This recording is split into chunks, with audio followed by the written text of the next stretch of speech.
By the end of 1977, Gacy had killed 19 young men in his home, all the while carefully maintaining his double life. In May 1978, he was back in the limelight.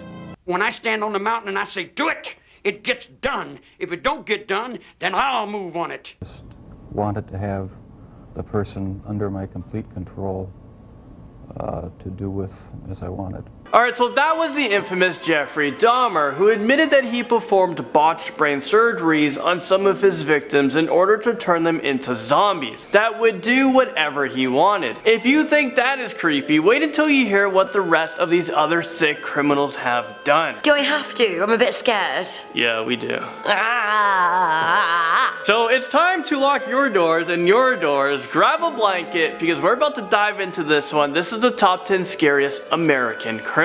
I'm really scared. Really scared. The killer clown chases us into number 10. I don't think I know anyone who actually enjoys a clown, and there's a good reason for that. No, I'm not talking about that kind of scary clown. I'm talking about the clown at children's birthday parties that makes all the kids cry because they know clowns are funny and they're just really creepy. Just like John Wayne Gacy. He was a professional clown with a scary murderous shriek. He killed 33 young men and buried the bodies in the crawl space of his home after he was done torturing them. In the crawl space, the job was horrendous. Each time they dug a hole, it would immediately fill with water. They would sort through the mud by hand, picking up small bones. So his nickname was Pogo the Clown, but thankfully his days as a child entertainer came to an end when he was executed by lethal injection back in 1994. I honestly never trust a clown, and I think that this guy is the reason why.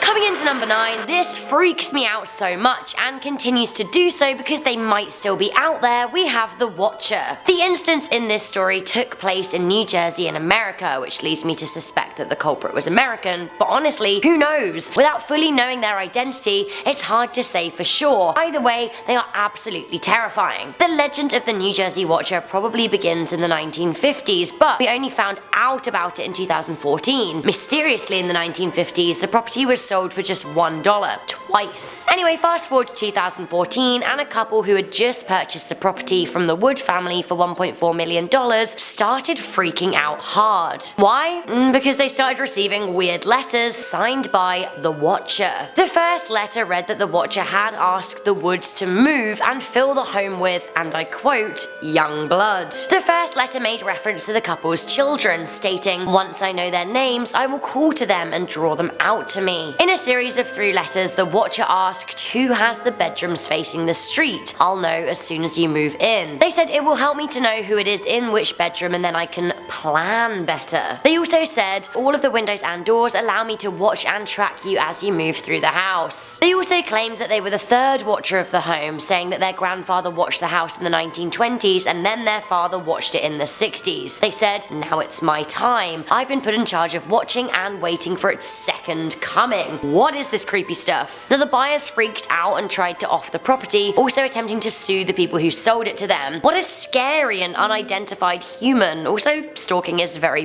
illegal, and their anonymity makes them even scarier. Moving on to number 8, we have Charles Manson. Now most of you will have heard of Charles Manson, Mr. Helter Skelter himself, a man so evil he has a swastika tattooed to his forehead. Charles Manson died in November 2017, but his evil and murderous legacy lives on. Charles Manson was at the head of a cult which became known as the Manson family. The crazed failing musician believed that murdering people would begin a race war, something he said was encouraged by the Beatles in their song Helter Skelter. After a challenging upbringing, Manson began his life of crime as a thief. He then turned to rape. His final atrocities came in the late 1960s when he attracted a cult in a desert commune. The group were complicit in the murder of Gary Hinman in July 1969. Then came the infamous deaths of a Hollywood star. That all happened in August of the same year. He instructed his followers to murder pregnant actress Sharon Tate and her 4 friends who were visiting her. The instructions were to totally destroy everyone in the home in the most gruesome way possible. What a sick man. The next day, Leno and Rosemary LaBianca were killed by Manson and the group. Manson claimed he went with them them so he could show them how to do it. He gave a series of interviews in prison in which he revealed just how terrifying and criminally insane he is. When asked who he is, this was his answer.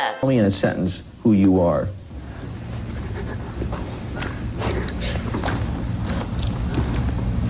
He was often known to dance in response to questions. That's right, guys like that could be out there in your community, and that's pretty terrifying.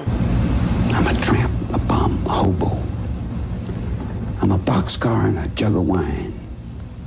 Ed Gein scares us in at number 7. He was also known as the Butcher of Plainfield. And that's because he would dig up corpses from their grave and make trophies and other items from their bones and skin. For example, he made a lampshade from human skin, chairs from human flesh, creepy masks, belts, and other scary looking accessories. No, seriously, these would give you nightmares. Take a look at this mask he made. Alright, so yeah, this is literally what nightmares are made of. He also confessed to killing 2 women, but I think his human flesh clothing line is way creepier. Do you know that Ed Gein was the guy that inspired the Texas Chainsaw Massacre and Psycho, the movies? So he is obviously very scary. Last night I was going over the images of the masks, and it's just really creepy guy. I feel like I had him on the list of things you shouldn't Google, especially his human leather, because you actually just don't want to see it. Oops, I did it. Coming into number 6, we have DELPHINE LALAURIE. Now, DELPHINE was a nasty piece of work. Severely nasty.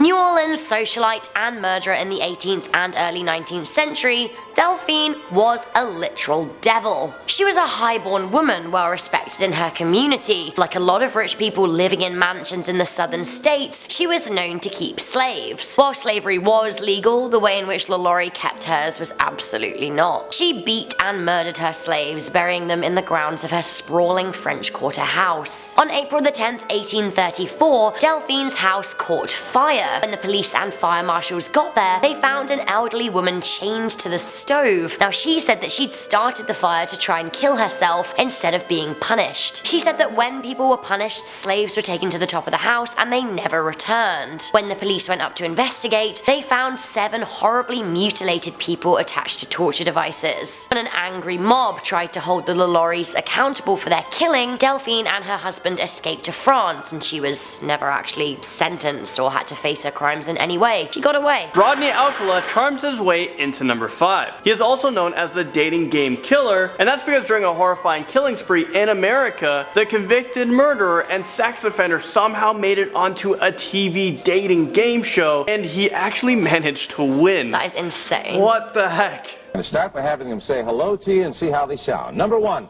would you say hello to Cheryl, please? We're going to have a great time together, Cheryl.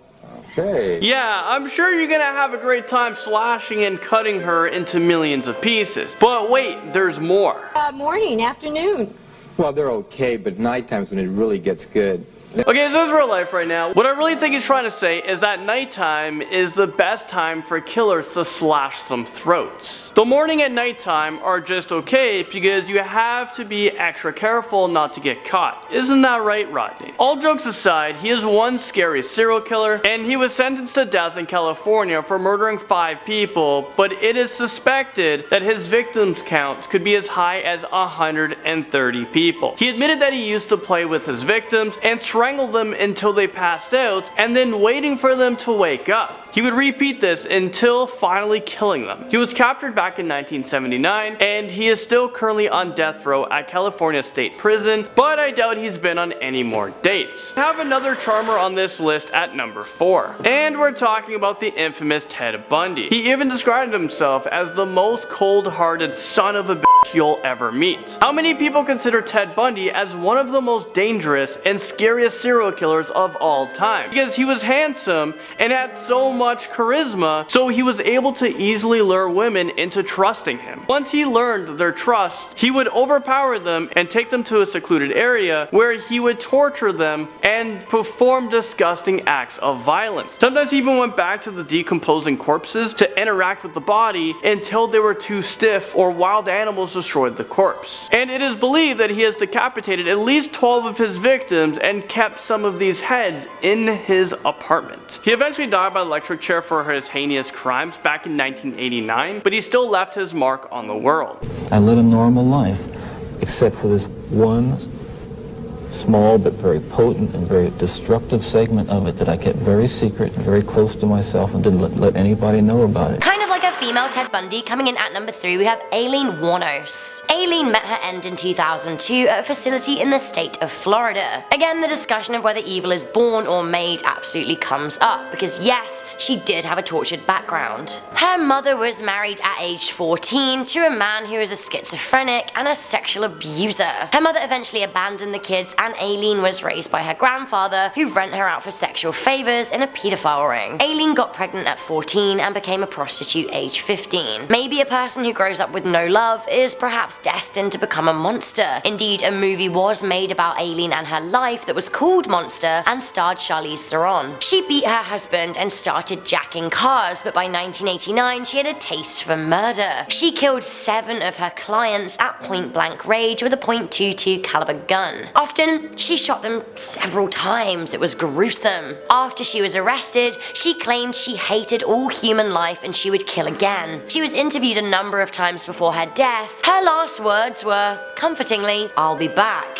Jeffrey Dahmer makes it onto this list at number 2. Although he was diagnosed with borderline personality disorder, schizophrenia, and a psychotic disorder, he was deemed as legally sane by his trial, which is surprising because his crimes are definitely psychotic. He sexually abused, dismembered, and murdered 17 men and young boys from 1989 to 1991. He even committed acts of necrophilia, cannibalism, and he preserved a lot of those dead bodies in his freezer at his home. I guess he wanted to save them in case he got hungry later, because he actually admitted to cooking and eating some of his victims. He ate liver, hearts, and biceps, among other gross things. Oh, and he also performed some lobotomies on his victims because he wanted to turn them into zombie sex slaves. Just a means to an end. That was the least satisfactory part. I didn't enjoy doing that. That's why I tried to create living zombies with muriatic acid in the drill.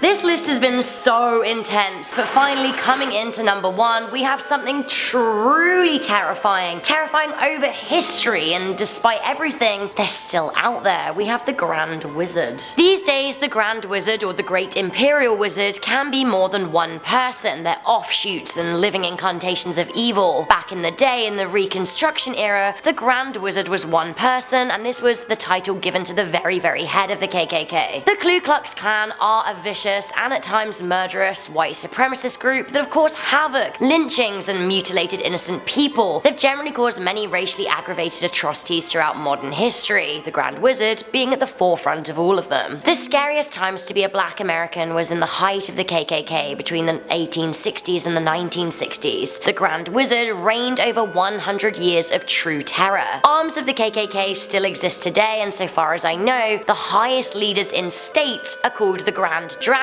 with just a few Grand Wizards dotted around the country. Because of the nature of the abominable organization, we don't know the identity of all of the Grand Wizards, but one of the first was Confederate Nathan Bedford Forrest in 1867, and one of the last was Don Black in 1981. These men have been the leaders of brutal, cruel massacres, and sadly, there are still scary, heartless people just like them out there who want to continue their legacy and become the next Grand Wizard. What a list, Landon! I'm honestly truly scared. Like, I know the amount of evil out there in the world is so much less than good, but it does terrify me knowing that there are people like this out there. You know what's even scarier? The fact that we can do part 1,000 of this list. Yeah, and this is just America. I imagine like across the rest of the world as well. Yeah, let us know if we should do a part 2 or hashtag a country of the scariest serial killers there. Ooh. So example, hashtag Australia, hashtag I think we got the UK one coming up. UK or Canada where we live, which is I don't know if I want to research. I don't want to research that one. Yeah. So that's it for this video, guys. Hopefully you guys enjoyed it. I'm Landon, do not sing. Hi, I'm Rebecca Felgate. If you want to see more of us, then let us know. We love collaborating in videos together, and if you want to see a video of all 3 of us... Ooh, can we fit? I think we might be able to. So Stanley would just squeeze that. Squeeze You'll right have to in. film like sideways though. We can